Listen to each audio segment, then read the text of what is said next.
இன்சிடென்ட்லாம் சொல்லுவேன்.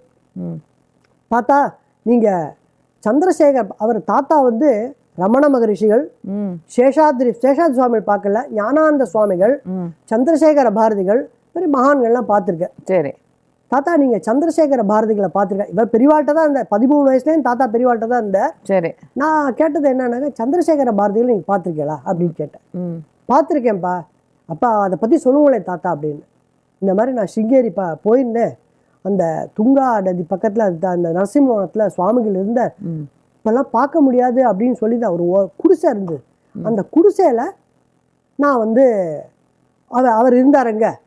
நான் அந்த தட்டி அப்படி எட்டி பார்த்தோம், திடீர்னு வெளில வந்த உடனே அவர் தெலுங்குல சுவாமிகளை பற்றி கேட்டார். ம் பெரியவா எப்படி இருக்கா? பெரியவா வந்து தர்ம தேவதையோட ஸ்வரூபம்ப்பா. ம் அவள் ஒழுங்கா பிட்சை பண்ணுறாளா?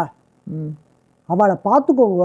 அவரே ஊர் ஊராக போயின்னு இருக்க ம் அப்படின்னு சொல்லி சொன்ன. அப்போ ஒரு மகானால தான் ஒரு மகானை வந்து இது பண்ண முடியும். கரெக்ட். ம் இது வந்து தாத்தா வந்து அதுக்கப்புறம் தாத்தா வசந்த கிருஷ்ணாபுரங்கிற இடத்துல பெரியவா கேம்ப்பு ம் அங்கே வந்த உடனே பெரியவாளை சந்திரசேகர பாரதிகளை பார்த்தேன், இது பண்ண, அதான் ஒன்றுமே சொல்ல.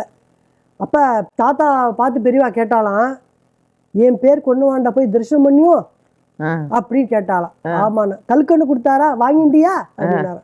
அவர் மகா பெரிய தபஸ்விப்பா, உனக்கு ஜென்மாந்திர பாக்கியம்.